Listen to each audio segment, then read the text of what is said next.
నా యొద్దకు రండి, నేను మీకు విశ్రాంతిని కలుగజేస్తాను. నేను సాత్వికుడను, దీన మనసు గలవాడను గనుక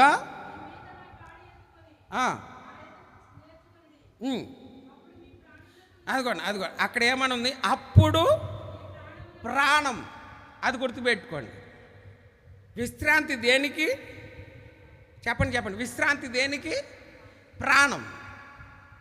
ప్రాణము విశ్రాంతిగా ఉండకపోతే ఆ కుటుంబమే కానీ ఆ సంఘం కానీ కొనసాగించబడదు. ప్రాణము విశ్రాంతిగా ఉండాలి. బైబిల్లో విశ్రాంతి అంటే అర్థం ఏంటో తెలుసా? బలము. ఆమె చెప్పండి. ఏంటండి విశ్రాంతి అంటే ఏంటి? బలం. 2 గంటలు నేను ప్రయాణం చేశాను. మొన్న ఒకరోజు ప్రార్థన ఉంటే బండి మీద. అక్కడికి వెళ్ళిన తర్వాత ఒక 10 నిమిషాలు మంచం మీద అలా పడుకున్నాను, విశ్రాంతిగా పడుకున్నాను. పడుకున్న తర్వాత లేస్తే నాకేం కలిగింది అంటే బలం కలిగింది. అందుకే పెద్దలు ఏమంటారు? దూర ప్రయాణం చేసుకుంటూ వచ్చావు, కాసేపు పడుకో. ఎందుకు? విశ్రాంతిగా ఉంటే ఏం దొరుకుతుంది? నీకు బలం దొరుకుతుంది. అది దేనికి బలం? నీ ప్రాణానికి బలం. అందుకే ప్రియమని దేవుని బిడ్డలారా, ప్రయాసపడి భారము మోసుకొని పోతున్నా కదా, సంఘమే కానీ విశ్వాసులే కానీ ఎంతో ప్రయాసపడుతున్నారు. ఆ ప్రయాసలో నీవు బలాన్ని కోల్పోతున్నావేమో, నెమ్మదిని కోల్పోతున్నావేమో, విశ్రాంతిని కోల్పోతున్నావేమో.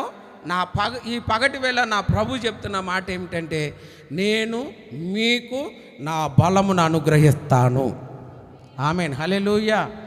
ఒకసారి నీ పక్క వారికి చేకండి ఇచ్చి, దేవుడు నిన్ను బలపరచునుగాక అని చెప్పండి.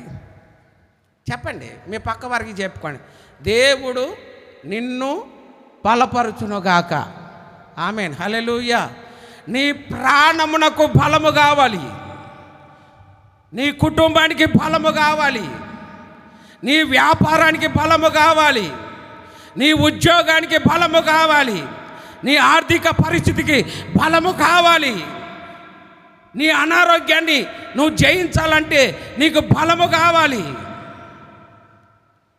నీ ఇంట్లో ఉన్న సమస్యలు నువ్వు జయించాలంటే నీకు బలము కావాలి. బలము లేకపోతే నీవు ఏమీ చేయలేవు. బలం చాలా ప్రాముఖ్యమైంది. అందుకే ప్రభు అంటున్నాడు, ప్రయాసపడి భారం మోస్తూ ఉన్నారు, చింతలు మోస్తున్నారు, నెమ్మది లేదు, సమాధానం లేదు, బలము లేదు. మరి ఏముంది? వ్యాధులు ఉన్నాయి, బాధలు ఉన్నాయి, సమస్యలు ఉన్నాయి, కన్నీరు ఉన్నది, వేదన ఉన్నది, నిందలు మోపబడతా ఉన్నాయి. నాకు నెమ్మదే లేదు. బలము లేక చాలా కుటుంబాలు సతమతమైపోతున్నాయి, దేవునికి దూరం అయిపోతున్నాయి, మందిరానికి దూరం అయిపోతున్నాయి, సేవకుడితో కలిసి పరిచర్య చేయలేని స్థితిలోకి దిగజారిపోవడం గల కారణం ఏంటో తెలుసా? దేవుని బలము నీలో లేదు కనుక. ఓ మాట నేను మీకు చూపిస్తాను. చూడండి, యోబు గ్రంథంలో 3వ అధ్యాయం 26వ వాక్యం చూడండి.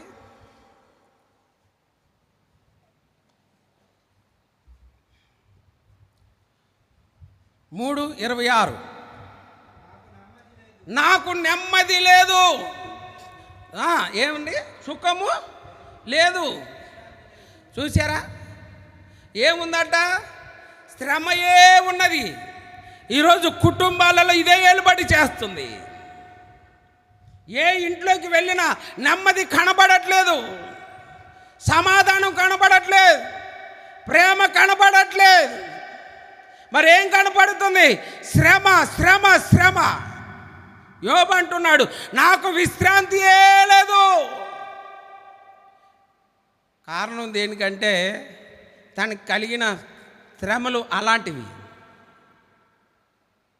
నా ప్రియమైన దేవుని బిడ్డలారా, దేవుని మందిరానికి వస్తున్న మనము దేవుని బలము కలిగి మనం తిరిగి వెళ్ళుదుముగాక. అందరు చెప్పండి, చేతులు పైకెత్తి ఆమేన్. దేవుని బలము పొందుకొని తిరిగి వెళ్ళుదుముగాక. మన కుటుంబాలు బలము పొందుకొని తిరిగి వెళ్ళుదుముగాక. ఆత్మలో బలపరచబడును తిరిగి వెళ్ళుదుముగాక. ప్రాణములో బలము కలిగి తిరిగి వెళ్ళుదుముగాక. బలం పొందుకోవాలి. దేవుని వాక్యమును బట్టి, ప్రార్థన బట్టి, పాటల్ని బట్టి, వాయిద్యములను బట్టి మనము దేవుని మందిరంలో దేవుని బలము పొందుకొని మనం తిరిగి వెళ్ళాలి. మరి మందిరానికి వస్తున్న మనము దేవుని బలాన్ని సంపాదించుకోగలుగుతున్నామా? మందిరానికి ఎందుకు వస్తున్నావు? ఏదో పేరు, నా పేరు క్రైస్తవ పేరు, నా కులం క్రైస్తవ మతం అనే వస్తున్నావా? కాదు. మనము దేవుని మందిరానికి వచ్చేది ఎందుకో తెలుసా? దేవుని బలము పొందుకొని ఈ లోకాన్ని జయించాల్సిన వారమై ఉన్నాం. ఆమేన్. హల్లెలూయా, హల్లెలూయా. అందుకే దేవుడు ఏమండి మనకి ఆదివారపు ఆరాధన ఇచ్చాడు. చాలామంది ఏమంటారు తెలుసా?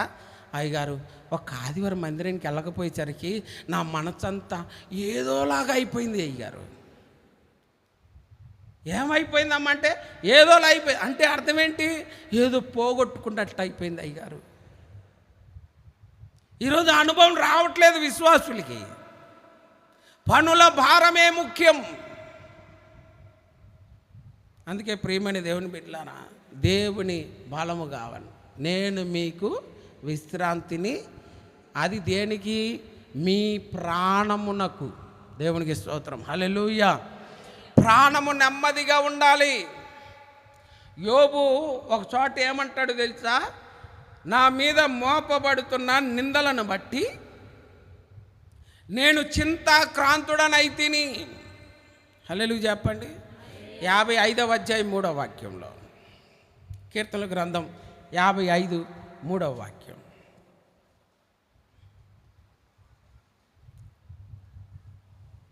మ్ 55:3. ఏమండి ఈరోజు ఉన్నారా అట్లాగా? ఎవరైనా ఉన్నారా అంటే అందరం చేతులు పైకి ఎత్తుంది. ఎందుకంటే ఏ రోజు మనకి విశ్రాంతి ఉండదు. పరుగెత్తాలా, రావాలే, ఇంటికాడ వండుకోవాలి, బట్టలు ఉతుక్కోవాలి కదా. ప్రతిరోజు చింత. ఎందుకని అతను చింతాక్రాంతుడయ్యాడు? ఆ వాక్యంలో 3వ అధ్యాయం 1 నుండి ముగింపు మనకు చదువుకుంటూ వస్తే, అనేక నిందలు నా మీద మోపబడ్డాయి, అబద్ధపు సాక్ష్యాలు నా మీద మోపబడ్డాయి, శత్రువులు నా మీదకి లేస్తున్నారు. ఈరోజు నా ప్రభు అందుకే చెప్తున్నాడు, నేను మీకు నా బలాన్ని ఇస్తాను. ఆమేన్, హల్లెలూయా. నేను నిన్ను బలపరిచి పంపబోతున్నాను. ఆమేన్, హల్లెలూయా. దేవుని బలము పొందుకొని మనం మందిరంలో నుంచి వెళ్ళాలి. ఆమేన్, హల్లెలూయా. కొన్ని విషయాలు నేను మీ ఎదుట ఉంచాలని ఆశపడుతూ ఉన్నాను. ఇంకా చాలా ఉంది కానీ టైం చాలా తక్కువగా ఉన్నది కనుక ఇంకో మంచి మాట చెప్పాలంటే యెషయా గ్రంథంలో రాయబడింది, కళ్ళమునకు పోవు పశువుల వలె. ఆ ఒక్క మాట చదువుకొని మనం ముందుకు వెళ్ళిపోతాం. యెషయా గ్రంథం 63వ అధ్యాయం 14వ వాక్యం. 63:4 14. పల్లమునకు దిగిపోవు పశువుల వలె, చూసారా, అవి విశ్రాంతి పొందినట్లు. చూసారా, యెహోవా ఆత్మ వారికి విశ్రాంతి. ఎక్కడ దొరుకుతుంది దేవుని ఆత్మ? చెప్పండి, ఎక్కడ దొరుకుతుంది? దేవుని మందిరములోనికి వస్తే నీకు దొరుకుతుంది. అందుకే దావీదు 23వ కీర్తనలో ఏమంటాడు? యెహోవా నా కాపరి, నాకు ఏమీ కలుగదు, పచ్చికల బయలు తోట్ల నన్ను పరుండజేశాడు. దేవుని మందిరంలో నీకు బలము దొరుకుతుంది. కారణం, యెహోవా ఆత్మ దేవుని మందిరములో ఉంచాడు. అందుకే నువ్వు దేవుని మందిరానికి రావాలి, దేవుని ఆత్మ చేత నింపబడాలి. దేవుని ఆత్మ ఇచ్చే బలము చేత నీవు నెమ్మదిగా బ్రతకాలి. ఆమేన్, హల్లెలూయా. ఏమండి, పశువులకి ఎలాగో నెమ్మది దొరికిందో ఈ ఆరాధన ముగించిన తర్వాత మనం ప్రార్థన చేస్తుండగా దేవుని ఆత్మ మన మీదకి బలముగా దిగి వచ్చునుగాక. ఓకే, ఇప్పటి వరకు దేవుడు మనకి విశ్రాంతిని కలుగు చేస్తాడు, బలమును కలుగు చేస్తాడు, నెమ్మదిని కలుగు చేస్తాడు అన్న విషయాలు మనం గ్రహించాం. సరే, దేవుడు నిన్ను బలపరిచాడు అనుకోండి, దేవుడు నీకు నెమ్మది ఇచ్చాడు అనుకోండి, నువ్వేం చెయ్యాలి? నేను నీకు విశ్రాంతిని ఇస్తాను అన్నాడు. ఆ తర్వాత ఏమన్నా, నా కాడి నీవు సాత్వికుడను దీన మనసు గలవాడను గనుక నా కాడి ఎత్తుకోవాలి అన్నాడు కదా. బైబిల్లో కొన్ని విషయాలు నేను మీ ఎదుట ఉంచుతాను. దానిని మీరు దేవుని చేత బలపరచబడిన తర్వాత మనం ఏమేం చెయ్యాలో కూడా అక్కడే రాయబడింది. చూడండి, నిర్గమకాండం 33వ అధ్యాయం. నిర్గమకాండం 33వ అధ్యాయం 14-15 వాక్యాలు. అందుకు ఆయన, నా సన్నిధి మీకు తోడుగా వచ్చును, నేను మీకు విశ్రాంతిని కలుగు చేస్తాను.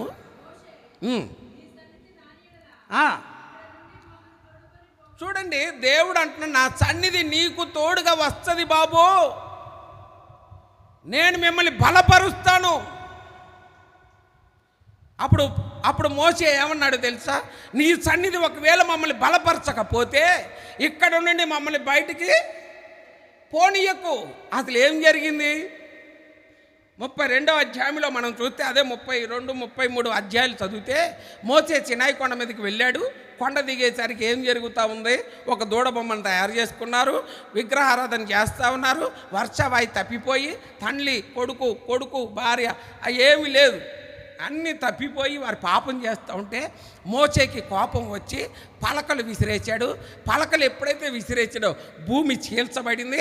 భూమి ఎప్పుడైతే చీల్చబడిందో అందులో దాదాపు 3000 మందికి చనిపోయినట్లుగా వాక్యంలో రాయబడింది.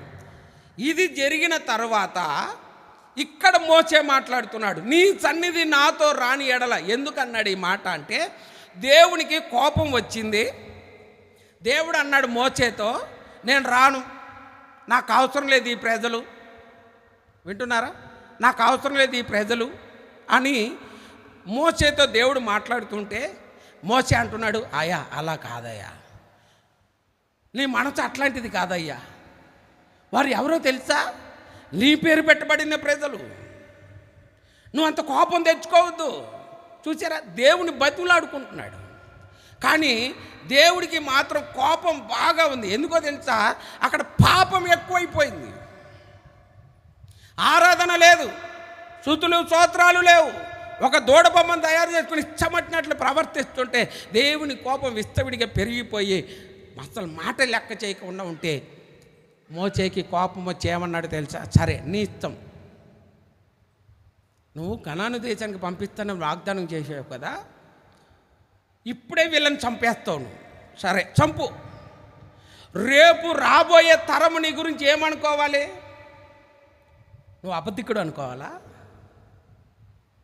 నిన్ను కోపించి అనుకోవాలా అని మోసే దేవుని ఎదుట పోరాడుతూ ఉన్నప్పుడు దేవుని తన కోపాన్ని తగ్గించుకున్నాడు. ఆమేన్, హల్లెలూయా. దేవుడు తన కోపాన్ని తగ్గించుకొని ఏమంటున్నాడంటే, నా సన్నిధి మీకు తోడుగా వచ్చును. ఆమేన్, హల్లెలూయా. నా సన్నిధి మీకు తోడుగా వచ్చును, నేను మిమ్ములను బలపరిచి విశ్రాంతిలోకి నడిపించి నెమ్మదిగా ఉంచి మిమ్మల్ని కనాను దేశానికి నేను నడిపిస్తాను. ఆమేన్, హల్లెలూయా. ఈరోజు సంఘము మధ్యలో ఆగిపోవటం గల కారణం ఏంటి? విశ్వాసులు అంటే దీనికి అర్థం నేను చెప్తాను, కొంచెం డీటెయిల్గా అర్థం చేయాలి. అంటే అర్థం ఏంటంటే, నీ సన్నిధి మాతో రాని ఎడల మమ్మల్ని ఇక్కడ నుండి నడిపించకు అన్నాడు. అంటే అర్థం ఏంటో తెలుసా? వాళ్ళు ఆగిపోయే పరిస్థితిలో ఉన్నారే తప్ప కొనసాగించే స్థితిలో లేరు. ఈరోజు కొంతమంది ఆగిపోతారు. మా ఊర్లో ఒక ఆమె విధవరాలు, కొడుకు చెప్పిన మాట వినడు. నాకు తెలియదు, మొత్తానికి ఒక స్థలం కొనుక్కుంది. కొన్న తర్వాత పునాది వేశారు. పునాది వేసి 6 సంవత్సరాలు అవుతుంది. ఒక్క ఇటుకై పేర్చలా, ఆగిపోయింది, ఇల్లు ఆగిపోయింది. చూసారా, కొనసాగించలేని పరిస్థితి. అంటే కుటుంబంలో ఆర్థిక పరిస్థితి ఒకప్పుడు బాగానే ఉంది, కానీ ఇప్పుడు ఆగిపోయింది. ఎందుకు ఆగిపోయింది? దేవుడు నిన్ను బలపరిచే స్థితిలో లేడు. కారణం నువ్వు చేసే పాపం, అవిధేయమైన కార్యాలు, జ్ఞానము లేని పనులు, వివేకము లేని పనులు చేయటం వల్ల దేవుడు నిన్ను బలపరచలేకపోతున్నాడు. దేవుడు నిన్ను బలపరచలేకపోయేసరికి నువ్వేమైపోతున్నావు తెలుసా? ఆగిపోతున్నావు. ఉద్యోగాలు కూడా చేస్తూనే ఉంటారా? 2-3 నెలలు అవుతుంది, 6 నెలలు అవుతుంది, తర్వాత ఆగిపోతారు. ఎందుకు ఆగేవరా అంటే అంతే, సంపాదన ఉండదు. చినిగిన సంచిలో వేసినట్లుగా కొంతమంది పెళ్ళిళ్ళు పెట్టుకుంటారు కానీ డేట్లు పెట్టుకుంటారు కానీ పెళ్ళి ఆగిపోద్ది. కొంతమందికి కొనసాగించలేని పరిస్థితి. నీ ఆత్మీయ జీవితంలో కూడా అక్కడితో ఆగిపోయేవేమో, పైకి వెళ్ళలేకపోతున్నావేమో. బైబిల్లో 7 మెట్ల ధ్యానం అని ఒకటి ఉన్నది. అది ఫస్ట్ మారు మనసు, బ్యాప్టిస్మం, పరిశుద్ధాత్మ, దైవిక వేరుబాటు జీవితం, దైవిక స్వస్థత, సంపూర్ణ దేవుని దగ్గరికి. ఇవి కొనసాగించలేరు, ఆగిపోతారు. కొంతమంది బాప్టిస్మాలతోనే ఆగిపోతారు. ఇక పరిశుద్ధాత్మ పొందుకుందాం, ఏముండదు. దేవుని కృపావరాలు పొందుకుందాం, ఏ ఆలోచన ఉండదు, ఆగిపోతా. బాప్టిజం పొందానా, చాలు, సరిపోద్దా? నెలకి 2000 సంపాదిస్తే సరిపోద్దా? ఎదగద్దా? హల్లెలూయా చెప్పండి. ఆగిపోవచ్చా? నీ ఆత్మీయ జీవితం ఆగిపోవచ్చా? నువ్వు కొనసాగించబడాలి. అందుకే ప్రియమైన దేవుని బిడ్డలారా, నీ ఆత్మీయ జీవితం కొనసాగించడానికి నా ప్రభు ఈరోజు నిన్ను బలపరచబోతున్నాడు. ఆమేన్, హల్లెలూయా. నిన్ను బలపరిచాడా, నువ్వు కొనసాగాలి, ఇంకా ఆగిపోవద్దు. పరిశుద్ధాత్మలోకి వెళ్ళిపోవాలి. పరిశుద్ధాత్మలో నుంచి వేరుబాటు జీవితం కొనసాగించాలి. వేరుబాటు జీవితం చేస్తూ దైవిక స్వస్థతలోనికి ఎదగాలి. ఆగిపోకూడదు. నువ్వు మెట్లు ఎక్కాలి. ఒక ఇల్లు 10 మెట్ల ఎత్తులో ఉందనుకోండి, 10 మెట్లు ఎక్కాలా, 2 మెట్లు ఎక్కాలా? చెప్పండి. 10 ఎక్కాలా? మరి పరలోక రాజ్యానికి ఎన్ని మెట్లు ఉన్నాయి? మరి ఆ మెట్లు ఎక్కకుండా నేను ఇక్కడే ఉంటాను ప్రభువా అంటే నీ కర్మరాని వదిలేస్తాడు. దేవుడు నిన్ను బలపరుస్తున్నాడు. కుంటి వాడిని దేవాలయపు ఒక శృంగారపు దేవాలయం దగ్గర బిచ్చగాడు ఎత్తుకునే వ్యక్తి దగ్గరికి పేతురు, యోహాన్లు వచ్చి ఏమన్నారు తెలుసా? మాకు కలిగినది నీకు ఇస్తాం. ఆ కుంటోడి దగ్గరికి వెళ్ళి నజరేయుడైన యేసు నామములో లే, బలం పొందుకో. వెంటనే వాడు బలం పొందుకొని ఎక్కడికి వెళ్ళాడు? బైబిల్ ఏం చెప్తుంది? వాడు దేవాలయంలోనికి వెళ్ళాను. ఆమేన్, హల్లెలూయా. దేవుడిని బలపరిస్తే దేవాలయంలోనికి వెళ్ళాలి, భూ సంబంధమైన కార్యాలకు కాదు. దేవుడు కొంతమందిని స్వస్థపరిచాడు అనుకోండి, ప్రభువా నేను రోగంతో ఉన్నాను అయ్యా, నడుము నొప్పితో ఉన్నాను, లెగలేని పరిస్థితిలో ఉన్నాను, నీ మందిరానికి కూడా వచ్చే పరిస్థితులు లేను ప్రభువా అని ఏడుస్తారు కొంతమంది. ఆ ప్రార్థన ఆలకించి దేవుడు బలపరుస్తాడు. బలపరచడం ఆలస్యం, ఇక మందిరం గుర్తుకు రాదు. మందిరం గుర్తుకు రాదు. బలం వచ్చింది, అబ్బా వెళ్ళాలి. ఎక్కడికి? పైసలు మే పరమాత్మ హే, పైసలు కావాలి. స్వస్థపరిచినోడు వద్దు, బలపరిచినోడు వద్దు, వ్యాధులను నిర్మూలం చేసిన వాడితో పనే లేదు. దేవుడు నిన్ను బలపరిచాడా, నువ్వు ఆగిపోకూడదు, కొనసాగించాలి. ఆమేన్, హల్లెలూయా. సంఘము కూడా 10 మంది విశ్వాసులతో ఆగిపోకూడదు, కొనసాగించాలి. ఎందుకో తెలుసా? ఆ సంఘం మీద దేవుని ఆత్మ ఉంది గనుక. ఆమేన్ చెప్పండి గట్టిగా, గట్టిగా చేతులు పైకెత్తి హల్లెలూయా. దేవుడు నిన్ను బలపరుస్తున్న సమయం, దేవుడు నిన్ను గద్దిస్తున్నాడు, దేవుడు నిన్ను పిలుస్తున్నాడు. ప్రయాసపడి భారము మోసుకొని పోతున్న దేవుని సంఘమా నిన్ను పిలుస్తున్నాడు. అంతే. ఎందుకు పిలుస్తున్నాడు? నిన్ను ఆగిపోకుండా కొనసాగించడానికి ప్రభు నిన్ను బలపరుస్తున్నాడు. ఆమేన్. హల్లెలూయా, హల్లెలూయా. రెండోదిగా చూద్దాం. ద్వితీయోపదేశకాండం 25వ అధ్యాయం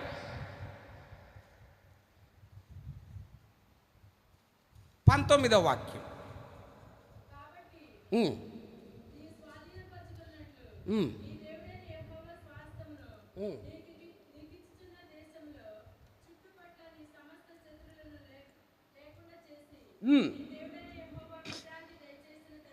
అదిగోండి, విశ్రాంతి. అవునా?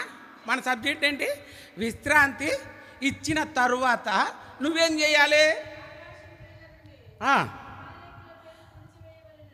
ఏం చేయాలి? అమాలేకీయులను, వాళ్ళ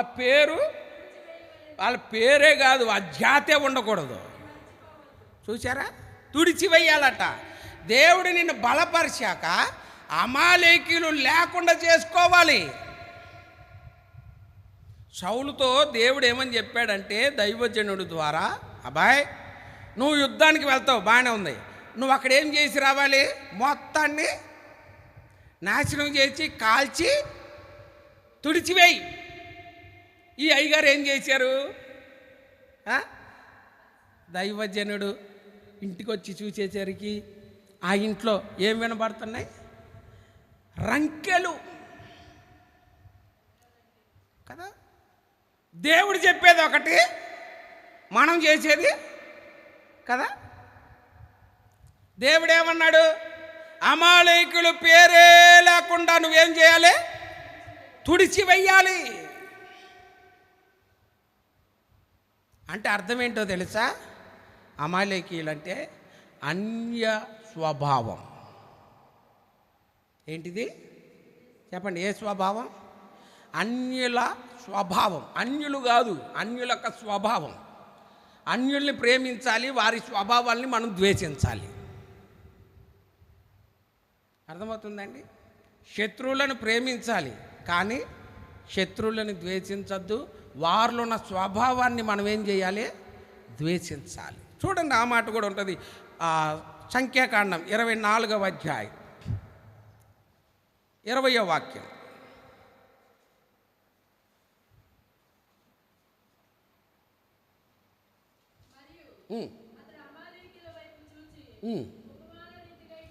ఉపమాన రీతిగా ఎవరిని చూసి? అమాలేకీయులను చూసి. అది చూసారు? ఎవరికి మొదలు? అన్యజనులకు మొదలు ఎవరు? అమాలేకీయులు. చూసారా? వారి అంతము చూసారా? అక్కింద అన్య స్వభావం. వాడు అన్యులకి మొదలు. అన్య స్వభావాల్ని మనం ద్వేషించాలి. అందుకే బైబిల్లో పౌలు అంటాడు, విశ్వాసికి అవిశ్వాసికి కదా. ఈరోజు ఆ మాట వదిలిపెట్టేసి విశ్వాసులు కూడా అవిశ్వాసులతో కలిసిపోయి ఆచారాల్లోనూ పద్ధతుల్లోనూ కదా అన్ని స్వభావాలు కావాలి. కొంతమందికి ఎంత వాక్యం చెప్పినా బుర్రకెక్కదు. వారు వాక్య ప్రకారంగా నడిపించబడరు. ఎంత చెప్పండి. ఆ ఇల్లు కట్టేటప్పుడు ఏం చేస్తారు? ఆ గింజలు పోస్తారు. ఎంత చెప్పనివ్వండి. అన్యక్రమాలే.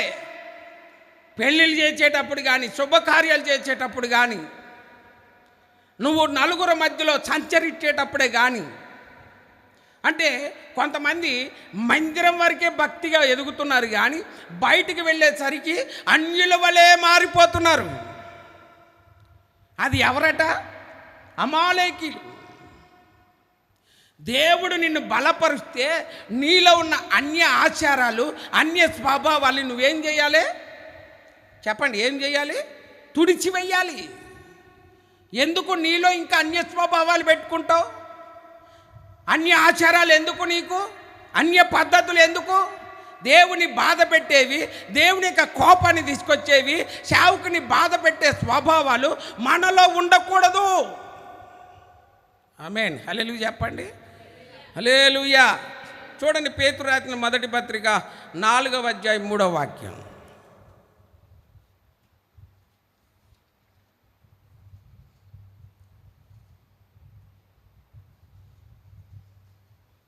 నాలుగవ అధ్యాయం 3వ వాక్యం. పేతురు రాసిన మొదటి పత్రిక. పోకిరి చేష్టలైనను, దురాశలు, మద్యపానము,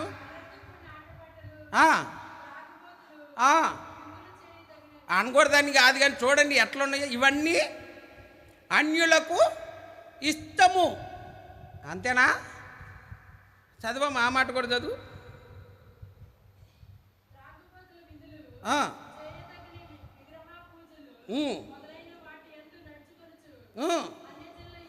చూడు, అన్యజనుల ఇష్టం. ఏంటి వాళ్ళ ఇష్టం?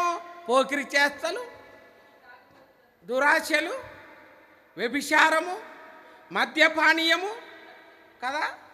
ఇవన్నీ అన్య స్వభావాలు. మందిరానికి వస్తున్న అనకూడదని కాదు, అని చాలామంది సేవకులకి తెలియకుండా చాలామంది యవనస్తులు ఏం చేస్తుండో తెలుసా? ఇంటికి కూడా బీరు తాగినట్టు కూడా కనపడకూడదు. ఏంటి? బీర్లు తాగేస్తున్నారు విశ్వాసులే. మరి కొంతమంది మందిరానికి వస్తారు, భక్తులుగా ఎదుగుతారు, ఈ నోట్లో ఇది వేసుకొని చెప్పండి, చెడు అలవాట్లు. ఇంకా మందిరానికి వస్తున్న ఇంకా చెడు అలవాట్లు. మరి రోగాలు రాకపోతే ఇంకేం చేస్తాయి? ఇవన్నీ ఎవరికి ఇస్తామంట? అన్యులకు ఇస్తాం. అందుకని దేవుడు ఏమన్నాడు తెలుసా? అన్యుడు అనబడే అమాలేకీయుడు నీలో ఉండకుండా నువ్వేం చేయాలి? తుడిచివేయాలి. ఎందుకు? దేవుడు నిన్ను బలపరుస్తున్నాడు కాబట్టి. ఆమేన్. హల్లెలూయా. దేవుడు నిన్ను బలపరిచినప్పుడు నువ్వు ఏం చేయాలి?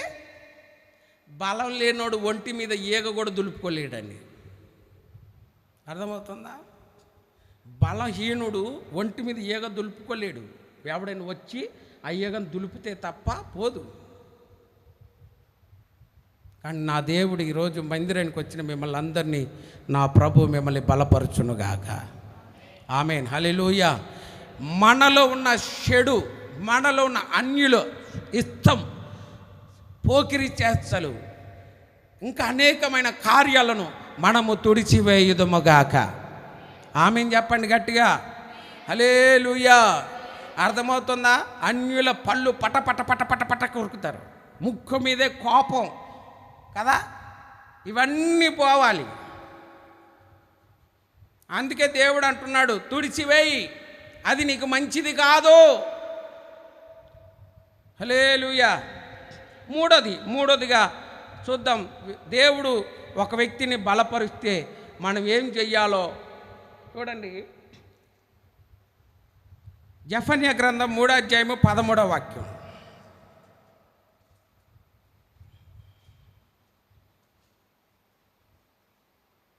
జెఫన్యా గ్రంథం 3వ అధ్యాయము 13వ వాక్యం.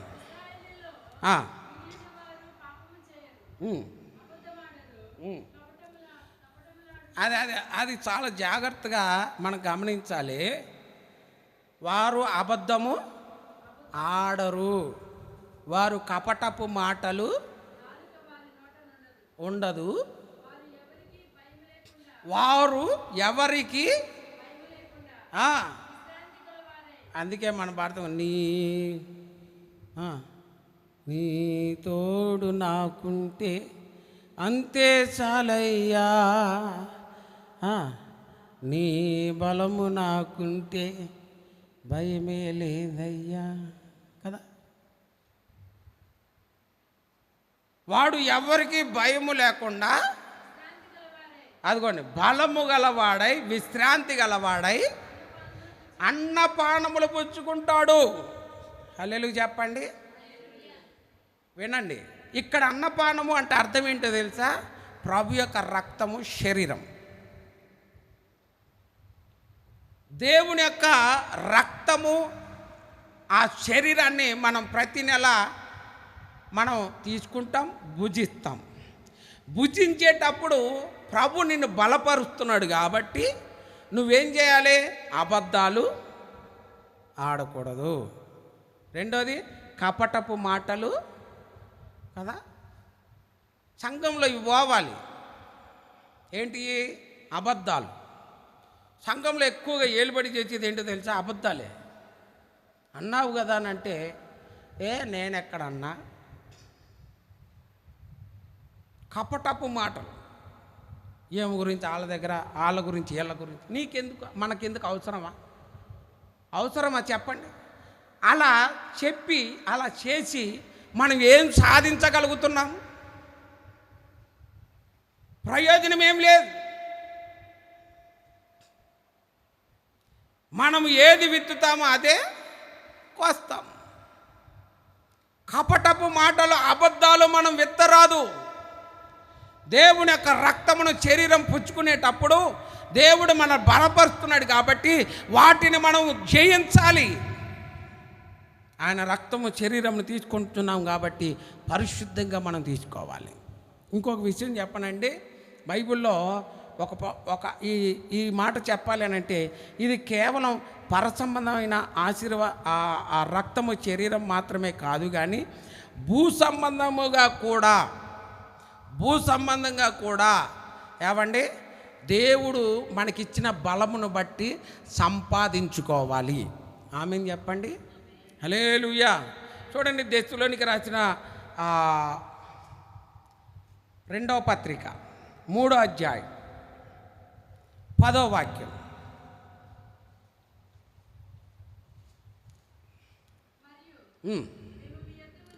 మేము మీ యొద్ద ఉన్నప్పుడు చూడండి, ఎవడైనను పని చేయని ఎడల, ఏ పని చేయకూడదు? ఏ పని చేయాలి? ఏ పని చేసి ఏమంటే భోజనం తినాలి. ఎవడైనను భోజనం చేయాలంటే ఆ వ్యక్తి ఏం చేయాలి? చెప్పండి. ఏం చేయాలి? పని చేయాలి. పని చేస్తే డబ్బులు దొరుకుతాయి, పని చేస్తే జీతం దొరుకుతుంది. మరి రక్తమును శరీరమును తీసుకుంటున్నప్పుడు మనం పని చెయ్యాలా వద్దా? ఇప్పుడు చెప్పండి. సంఘం పని చెయ్యాలా వద్దా? చెప్పండి బ్రదరు. చెయ్యాలా వద్దా? చెయ్యాలి కదా. దేవుడు మన బలపరుస్తున్నాడు సువార్త పరిచర్య చేయడానికి.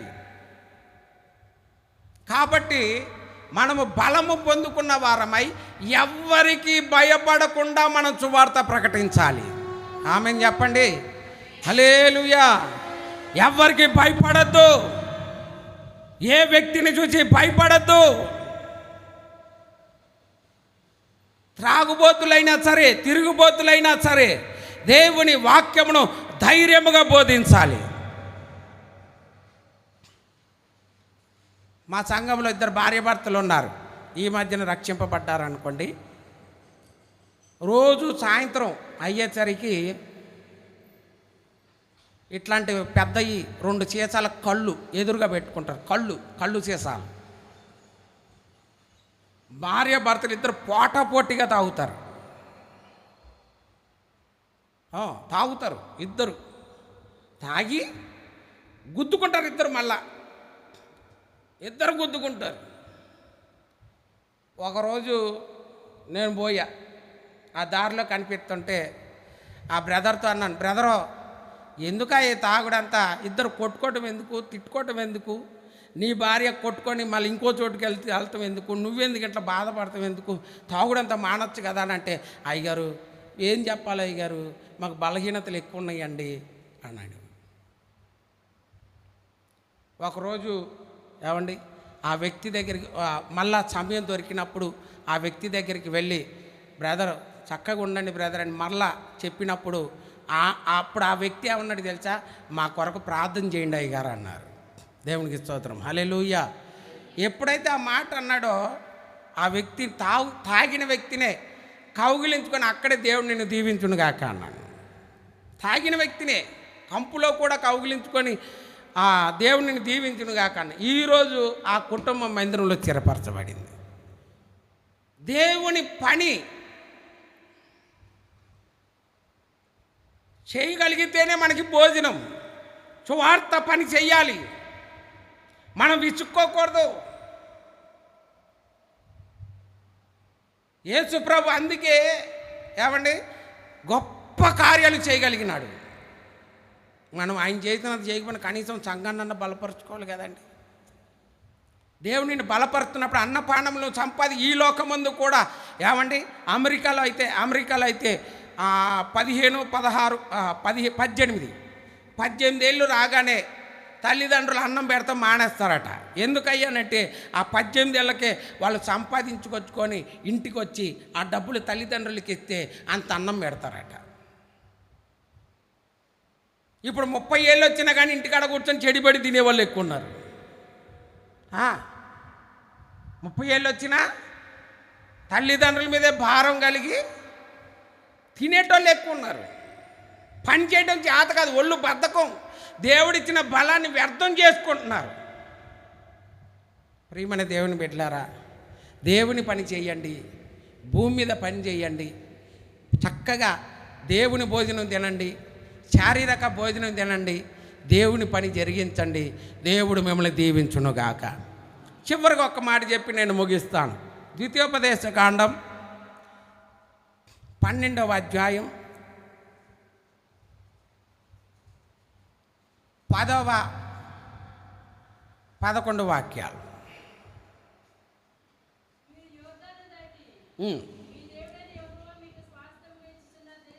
యోర్దాను అంటే అర్థం ఏంటో తెలుసా?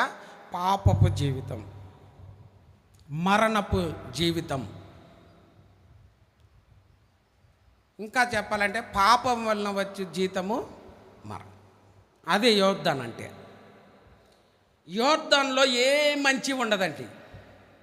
యోర్దాని నది ఏమండి మన మందిరానికి ఆనుకుని ఉంటుంది కాలువ, అన్ని డ్రైనేజీలు కలిసి వచ్చే కాలువ యోర్దాన్ అంటే.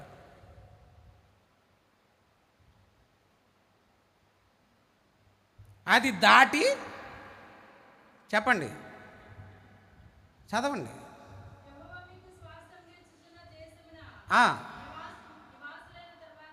చూసా, దేవుడు మనకి స్వాస్థ్యము ఇచ్చిన తర్వాత నీ శత్రువులందరినీ చూసారా, నీ శత్రువులందరినీ నీ ఎదుట లేకుండా చేసి నీకు బలమునిచ్చి నీకు విశ్రాంతినిచ్చిన తరువాత, నీకు నెమ్మది ఇచ్చిన తర్వాత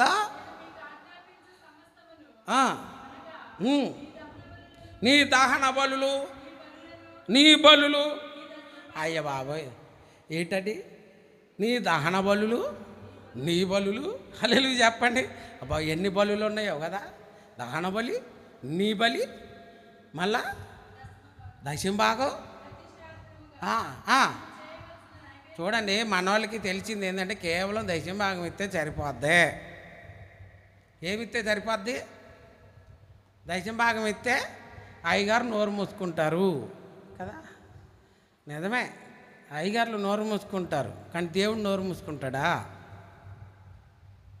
దేవుడు నిన్ను బలపరిచాడు, దేవుడు నీకు నెమ్మది ఇచ్చాడు.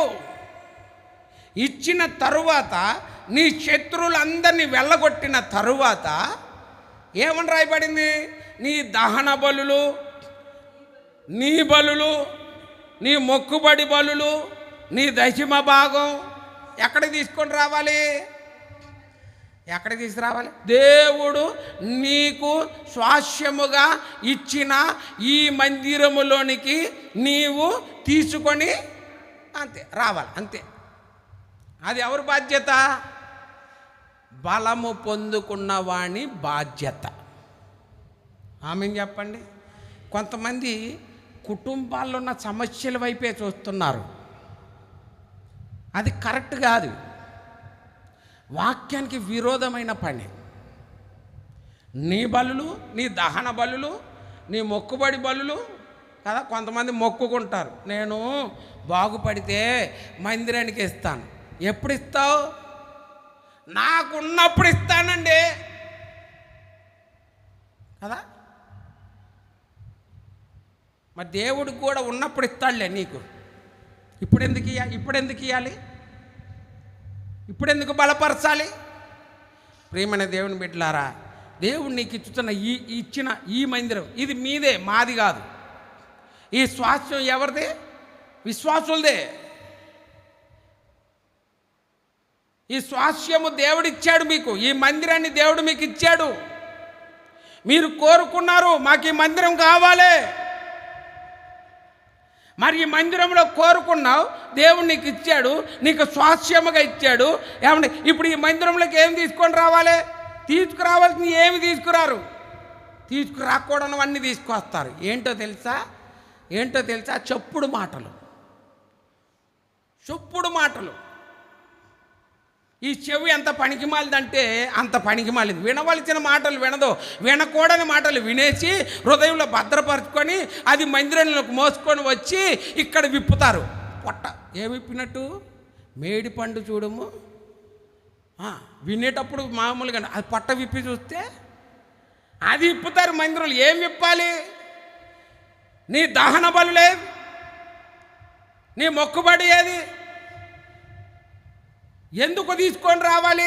మందిరపు యొక్క క్షేమము నిమిత్తమై, మందిరంలో సమృద్ధిగా ఉండు నిమిత్తమై, సేవకుడు తృప్తి చెంది అది ఇంకా ఫలభరితంగా ఉండునట్లు. పౌలు గారు ఏమంటారంటే, మీరు ఇచ్చిన కానుకలు మాకు ఎంతో ఎక్కువైపోయినాయి. ఏం చేయాలి? మందిరాన్ని బాగు చేసుకోవాలి. మందిరాన్ని ఇంకా దేవునికి ప్రతిష్ఠ చేసుకోవాలి. దేవుని పని జరిగించడానికి. ఈరోజు నువ్వు తేగలుగుతున్నావా? నీ జీతం రాగానే నీ తల్లిదండ్రులకు, శరీర సంబంధమైన తల్లిదండ్రులకు నీవు జీతం ఇచ్చినట్లుగా మరి నీ ఆత్మీయ తల్లిదండ్రులైన నీ సేవకుడికి నువ్వు దశమ భాగం తీసుకురావాలి కదా. ఆ తల్లిదండ్రులు నీకు ముఖ్యమైనప్పుడు ఆత్మలో ఉన్న తల్లిదండ్రులు నీకు ఎందుకు ముఖ్యం కావట్లేదు? అర్థమవుతుందండి? ఈ తల్లిదండ్రులేమో మంచిగా బిల్డింగులు కట్టుకోవాలి, ఈ సేవకుడేమో గుడిసెలో కూర్చోవాలి.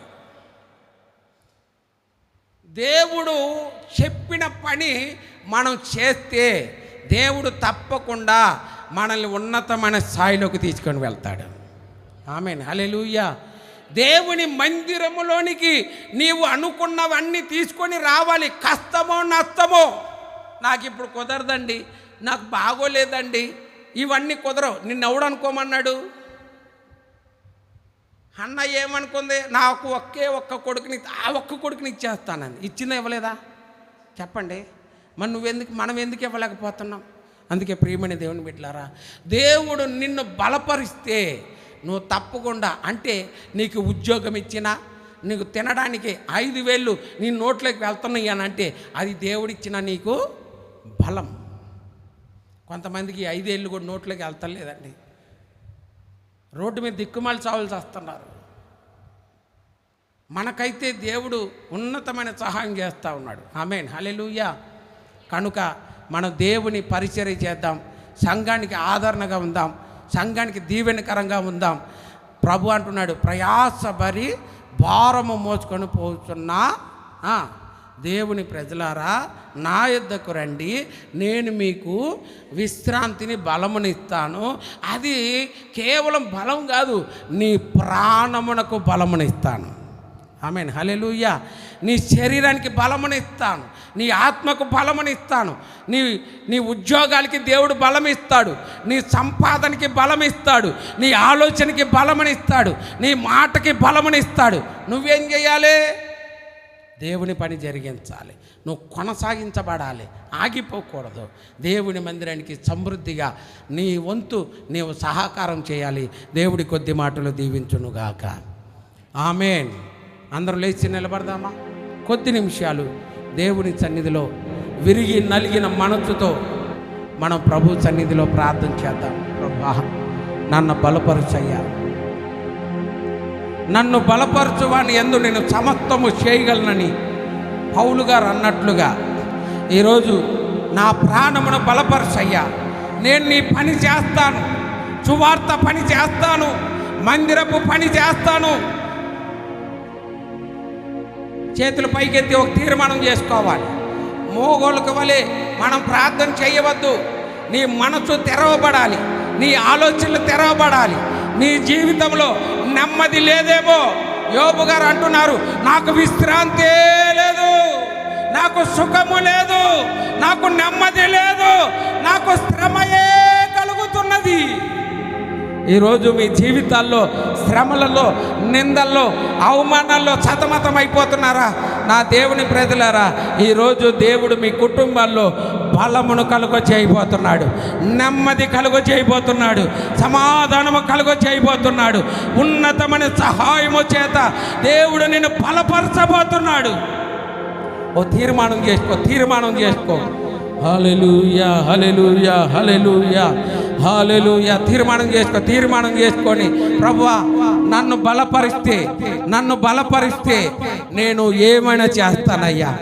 ఎవని యందు నేను భయం లేకుండా నేను సువార్త ప్రకటన చేస్తాను, నేను సువార్త ప్రకటిస్తాను. నా వల్ల సాధ్యమైనంత వరకు నేను ఆత్మల్ని సంపాదిస్తాను. ఆత్మల్ని సంపాదించగలిగిన బలము నాకు కావాలి.